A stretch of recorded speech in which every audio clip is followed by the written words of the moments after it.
Bismillah ar-Rahman ar-Rahim. Assalamu alaikum, everybody. I am very hopeful that you must be happy and healthy and must be enjoying your stay at home. Stay safe and stay at home. From today on, my dear student, we are going to discuss very important subject, nephrology. There is a little change in timetable.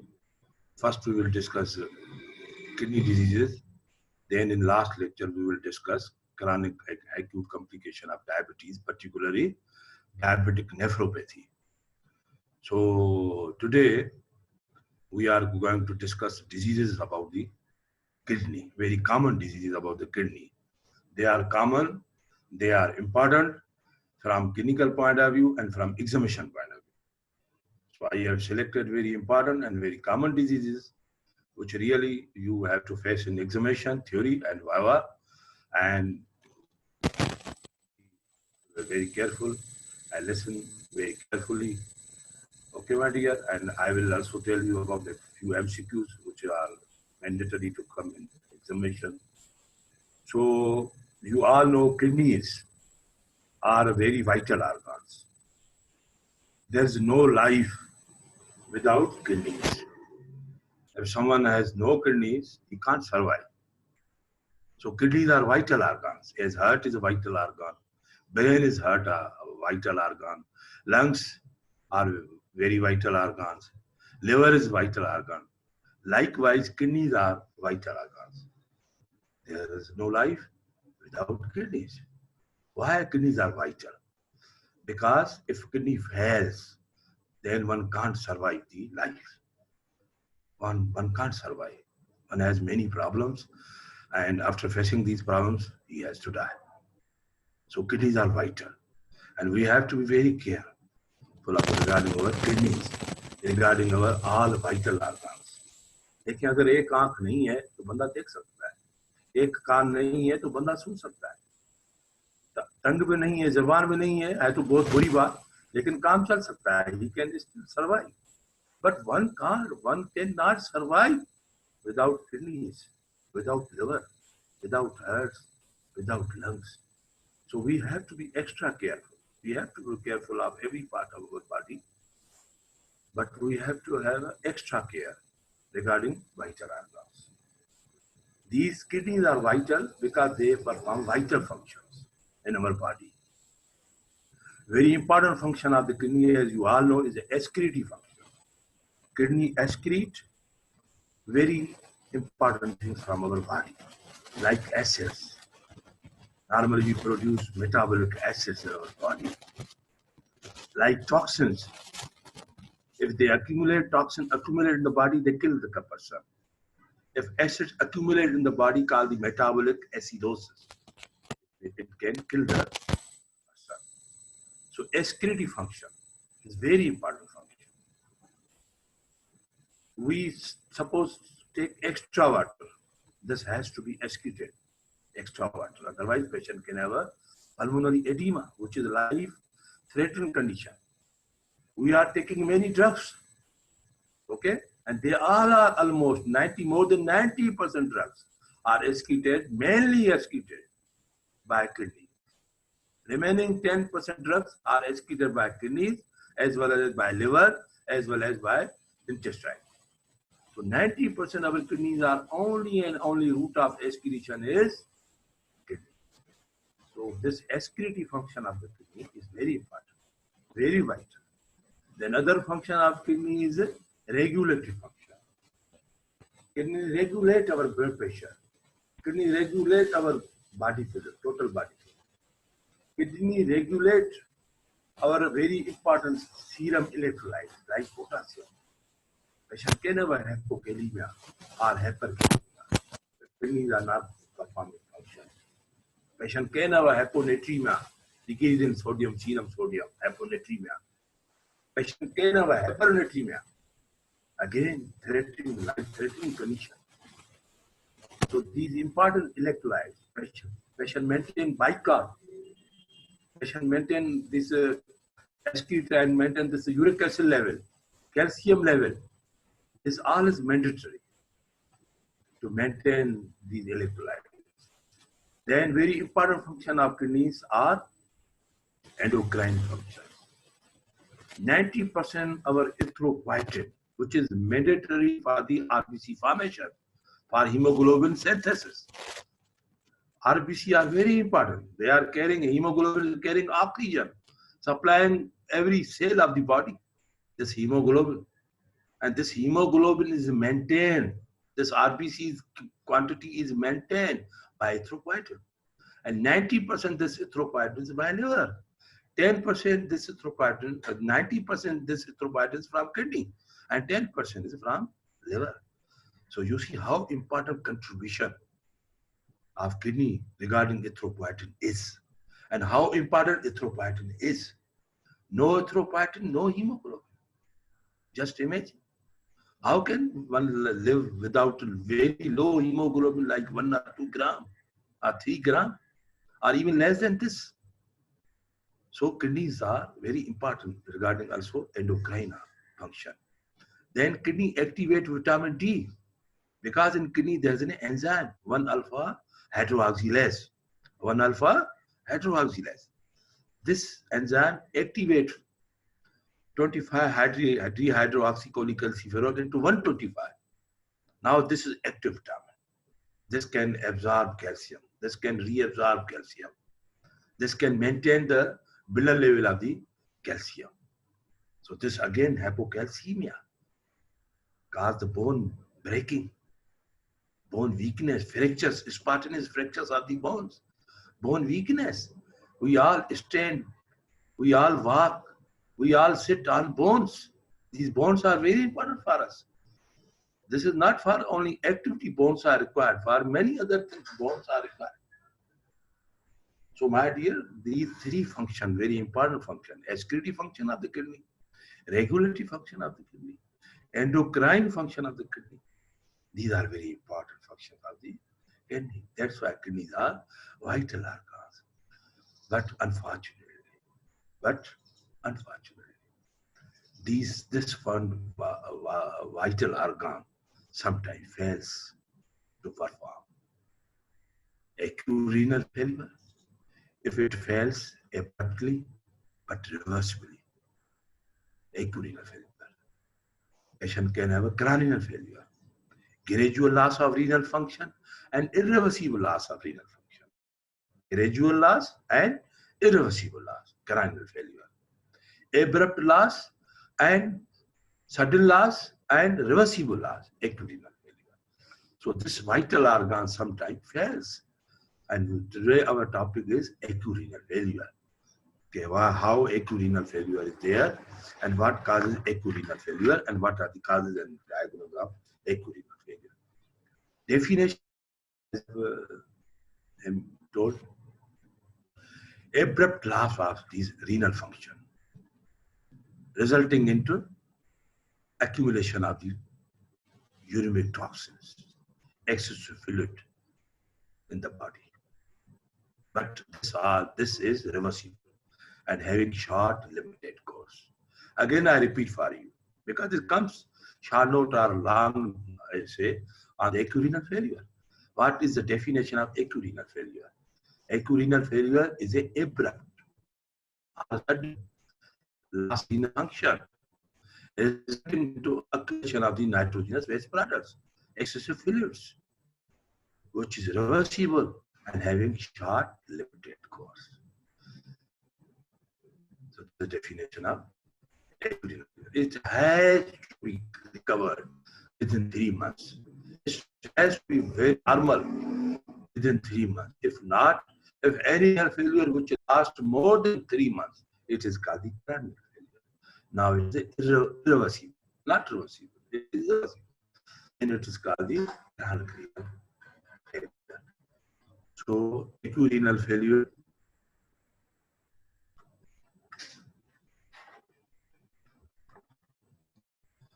is there, chronic failure is there, okay? And when chronic renal failure is when severe form, at the end stage, then it is called the end stage renal failure, where dialysis becomes must our renal transplant become must. Dialysis forever, our renal transplant is must. And that is called the end stage renal failure. This is a severe form of the chronic renal failure. This is continuation of the or end of the chronic failure. So acute renal failure is abrupt loss, sudden loss, and it is reversible. Okay, my dear. So far, I'm hopeful you are clear. What is importance of acute renal failure? It is a life-threatening condition. So simple. It is a life-threatening condition if not treated properly, and it is a common condition. You just imagine in all the emergencies of all over the world, 5% daily admissions are admissions because of acute renal failure. In every ER, secondary tertiary care or particularly tertiary referral care, ER, there 5% admissions, 5% new cases daily are because of acute renal failure. This is all over the world, not only in Pakistan. And 7% admission daily in ICU, intensive care unit, are because of acute renal failure. So acute renal failure is a common problem. It is a life-threatening problem. What is the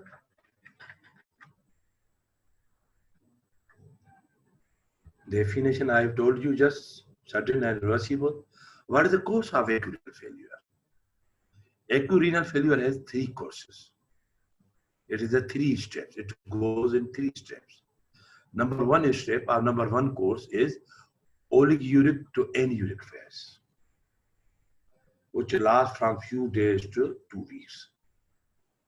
First, this phase, oliguric phase or anuric phase. Anuric phase, when urine output in 24 hours is less than 100. This is called the anuria. When urine output is less than 400 in 24 hours, then it is called the oliguric phase. So first stage or first step or first course is oliguric or anuric. In very severe form, it may be anuric. In some cases, it may be oliguric. And it lasts, as I told you, from few days to 2 weeks. Okay, my dear? Then we have got the diuretic phase. Now, kidneys are recovering, kidnees are improving. As I told you, it is a reversible disorder. Then patient, whatever he take the water, reabsorption is little bit less because still tubules are not mature, they are regenerating.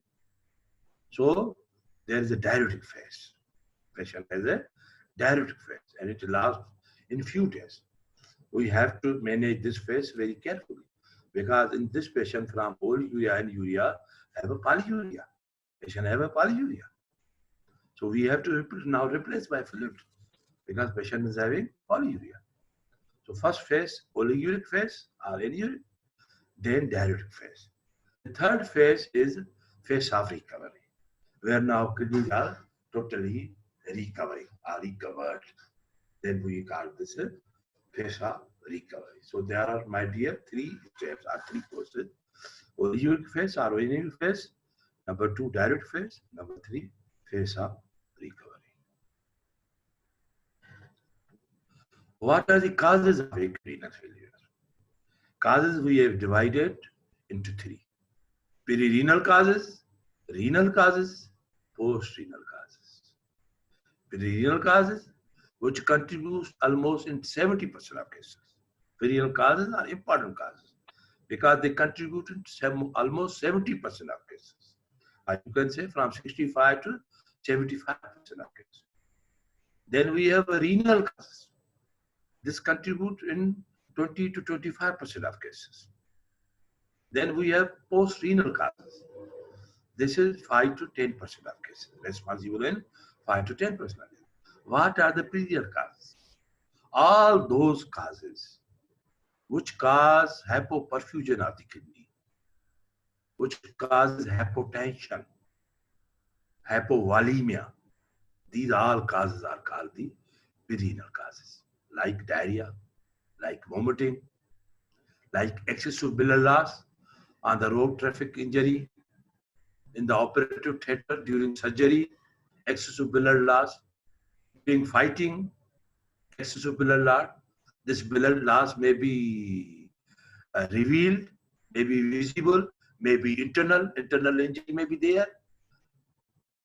So because of this biliary loss or because of this fluid loss due to diarrhea, vomiting, patient can have a hypoperfusion. Because of hypotension, patient will have a hypoperfusion of the kidney.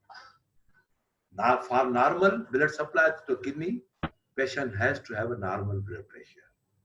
So any cause which cause hypotension will cause hypoperfusion of the kidney, and that hypoperfusion will cause a renal failure. Myocardial infarction. Because of our blood pressure, is cardiac output and peripheral resistance. In certain MI is certain always. Maybe symptomatic, maybe asymptomatic. Says myocardial infarction. A good chunk of the cardiac muscle is necrosed. Now they are not performing. So cardiac output is decreased. So blood pressure is decreased. Because our blood pressure depends on cardiac output and peripheral resistance. So one of any this two or two both, if decreases, patient will have hypotension, and so hypoperfusion of the kidney, so renal failure. Patient drugs like diuretics, hypotensive drugs. Patient is hypertensive and he is taking hypotensive drug, antihypertensive drugs. Sometimes these can cause, because of excessive dose, can cause hypotension. Person was supposed to take one tablet, a tablet of 10 milligram. Now he has taken a tablet of 20 milligram. Or he has taken the very powerful antihypertensive. Then that can cause the hypotension. So these are the various causes. Cirrhosis liver. Again, third is specific. What happened? Third, the cirrhosis liver. Third is specific. Ascites. This ascites again can cause effective circulatory volume decrease perfusion of the kidney. And this ascites may have tamponade effect on the renal vessel. Because kidneys are the retroperitoneal. They are in huge ascites. And this ascitic fluid compresses the both renal vessels. So because of this compression, less blood supply to the again kidney suffer from hypotension. So my dear, these are the causes which cause the hypoperfusion. That's why these are called the perirenal causes. And as I told you, these are responsible in 70% of cases. Then we have renal causes. Renal causes can be toxic, can be ischemic. Whenever there is ischemia of the kidney, suppose there is a renal artery thrombosis, this causes the ischemia of the kidney. Or there is overall hypotension, this is called the renal artery ischemia. Toxic causes. Patient is taking certain toxic substances in excessive amount, like aminoglycoside. They are toxic, nephrotoxic. These are called this streptomycin, neomycin, vancomycin. These all are the gentamicin. These all are the nephrotoxic drugs. Few cephalosporins are the nephrotoxic drugs. All tetracycline except doxycycline, vibramycin, they are little bit nephrotoxics. Hakim's medication, this arsenic, mercury, and copper, and many other things, Hakim's, these are also the nephrotoxic. They are causes of the renal causes of renal failure. This uric acid, excessive uric acid, this excessive calcium, this excessive myoglobin, like the rhabdomyolysis, myoglobinuria, myoglobin, this excessive uric acid, this excessive calcium, when they are excessive, they are toxic to the kidney.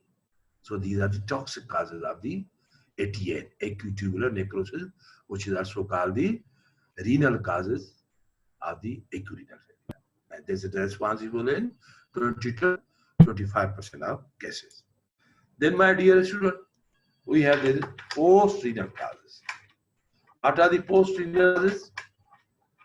Post-renal causes are the causes which cause the obstruction to the flow of the kidney, which cause the obstruction to the flow of the urine.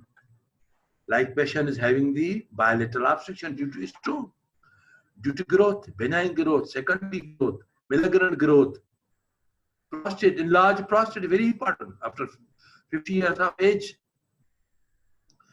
Enlarged prostate cause the obstruction to the urinary flow. So this retained urine will damage the kidney and cause the post-renal renal failure. This VUR, vesico-ureteric reflux in the children, is another cause, post-renal cause. In children, most common cause of renal failure, vesico-ureteric reflux. Normally, when we micturate or when child micturate, urine is not coming high again to the ureter and kidneys because there is there's asphyxia, which it close, which doesn't allow urine from again back from urinary bladder into ureters and the kidney. Normally, what we all have, but in few unfortunate children, this asphyxia is not functioning. Uretero cystic asphyxia is not functioning. Opening of the ureter into the bladder, there is asphyxia. And whenever a child start to maturate, some urine is coming out and some urine is going high up into the ureter and into the kidney. And that contain toxic substance. That's why they are supposed to excrete out. When they go again high up from where they comes, they damage the kidney. So this is a post-renal cause of the acute renal failure. Acute tubular necrosis. Acute tubular necrosis, another cause of acute renal failure. Renal artery stenosis, another cause of the acute renal failure. So, my dear, these are the causes of acute renal failure. Most important causes are perirenal causes. And fortunately, perirenal causes has best prognosis. 97-98% patients recover. The cause of acute renal failure is perirenal. So excellent prognosis if cause is perirenal. They are responsible in 70% of cases. And 90% almost patients they recover, provided treatment is at the appropriate time. If we delay the treatment, or if attendance comes to delay, or they come earlier but we diagnose acute renal failure delay, then there are bad consequences. Okay, my dear. So these are the causes of acute renal failure. What are clinical features of acute renal failure? Every system of the body, from top to toe, from CNS, central nervous system, to musculoskeletal system, to skin. Skin is again a system, which is an organ, skin. Everything is involved, externally as well as internally, whenever there is a failure, whether it is acute renal failure or cranial failure. That's why it is called the life-threatening condition, acute renal failure and cranial failure. So it involves every system. If it involves central nervous system, patient can have a bizarre talk. Patient can have a abnormal talk. Patient can have abusive talk. Okay, my dear. Patient may not talk. Is irrelevant talk. Our patient is not talking all. He's conscious but not talking. And then he goes to semi-unconscious, then unconscious, then deep coma. Patient can have a convulsions. Patient can die. This all is called uremic encephalopathy. Uremic encephalopathy. CS involvement due to high urea. Urea is a toxin. When kidneys fail, urea is retained in the body. Kidneys are retained in the body. Many other thousand toxins, they are retained in the body. Their urea and kidney are just token. They also retain in the body. So they are toxic to the brain. They are toxic to the every cell of the body, not only of the brain. So that's why this is life-threatening condition, renal failure, and that's why kidneys are the vital organ. So my dear, every system is involved. When chest is involved, patient can have pulmonary effusion, patient can have pulmonary edema, patient can have dyspnea. You believe me, this pulmonary edema is more serious than corona. Corona also involves the lungs. But this pulmonary edema, patient die if it is severe. Pulmonary edema can be mild, can be moderate, can be severe. If it is severe, then game of few hours, few minutes to few hours. Pulmonary edema, life-threatening condition. Again, we quickly go for dialysis to remove that fluid, because that fluid is only removed by dialysis. Pulmonary edema, renal pulmonary edema. If lungs are involved, heart is involved, patient can have pericarditis, uremic pericarditis.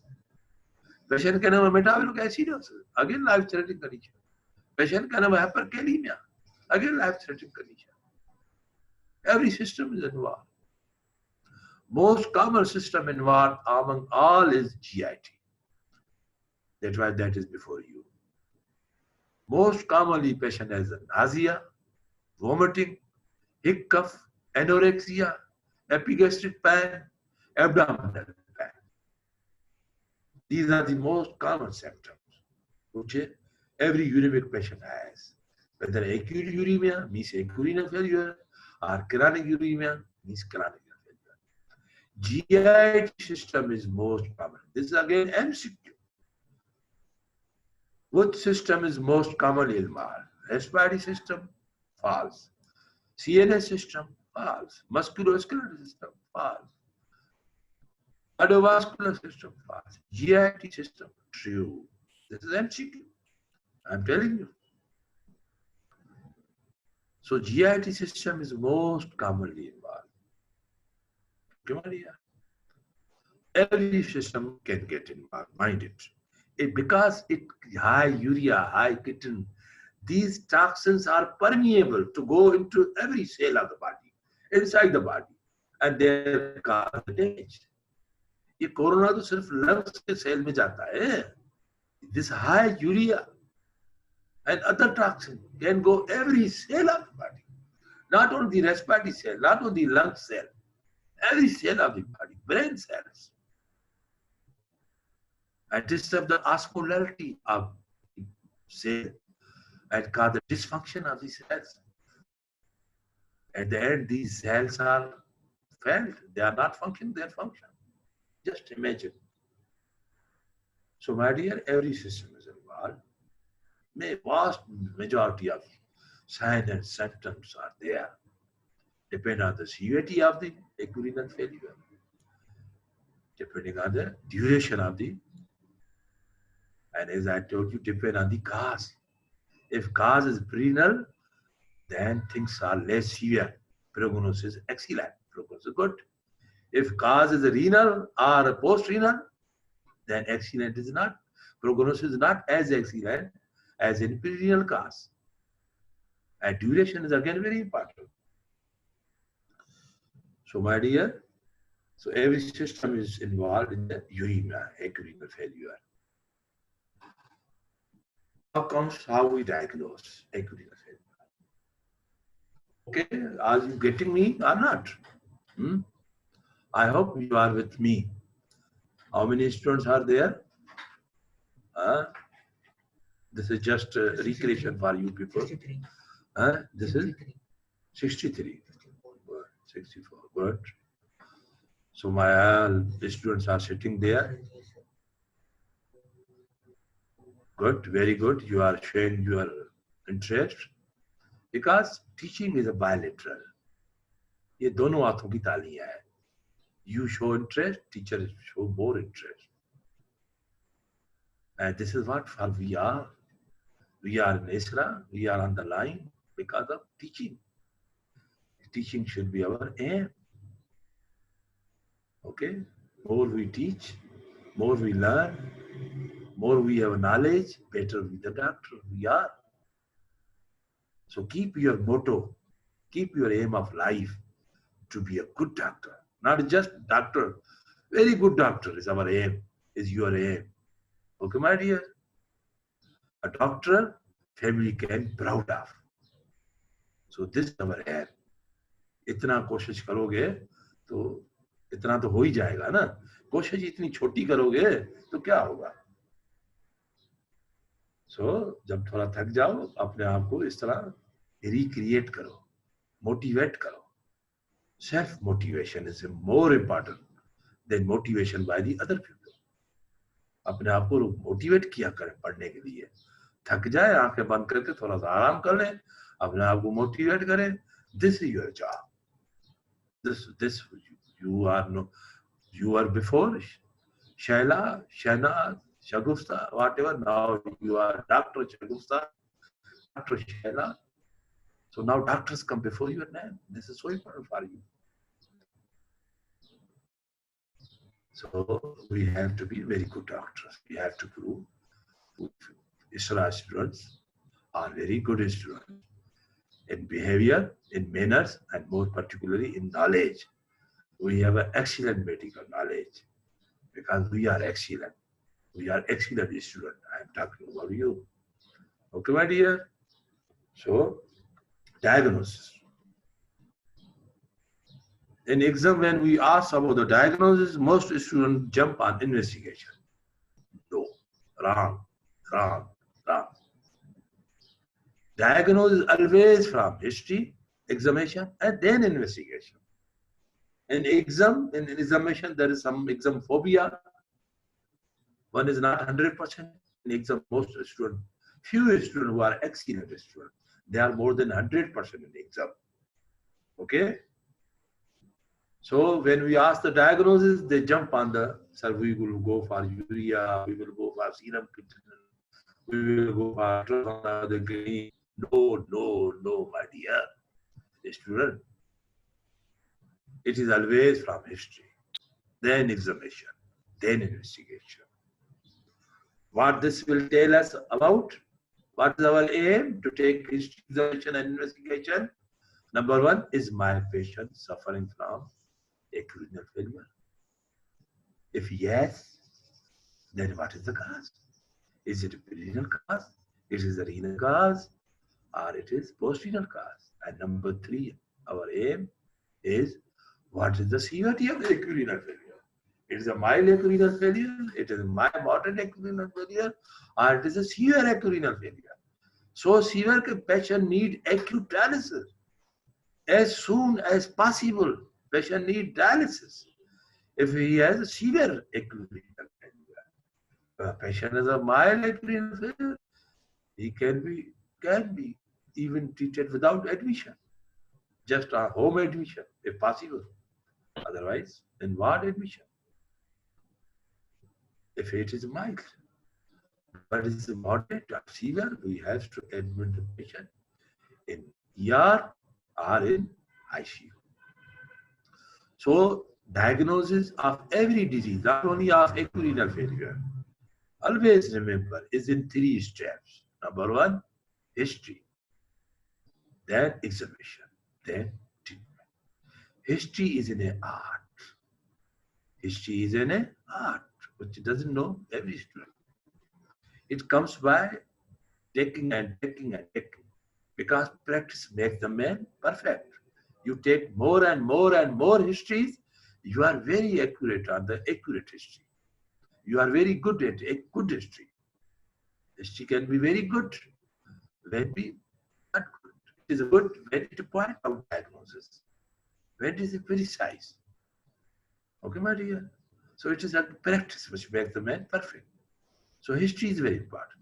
Then examination, then investigation. Mind it. Whenever you ask diagnosis of any disease, malaria, typhoid, acute renal failure, hepatitis, tuberculosis,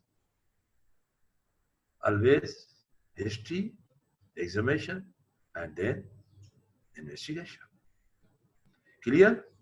I hope you all are clear.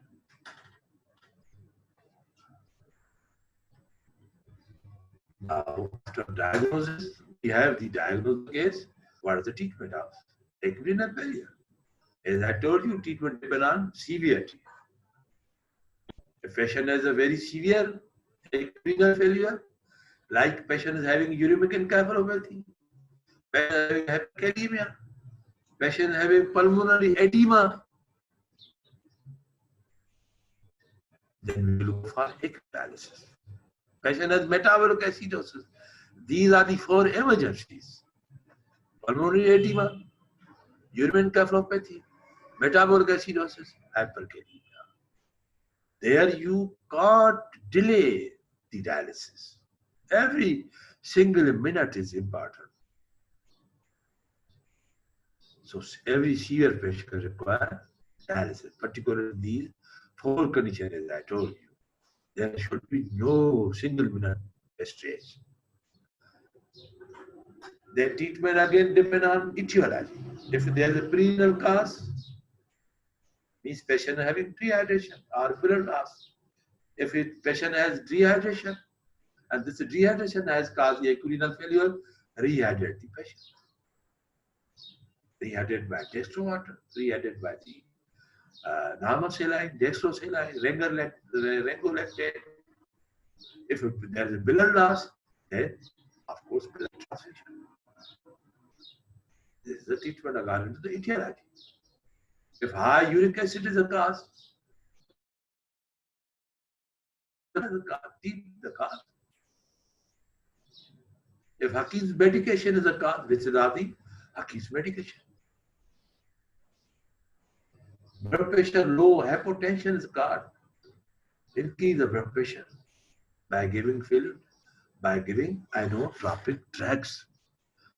Inotropic drugs are the drugs which increase the blood pressure.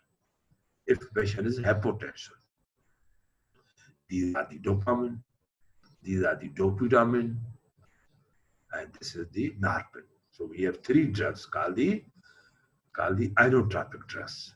They are mainly to raise the blood pressure, whatever cause is. Okay, my dear. So more hypotension, more will be renal failure.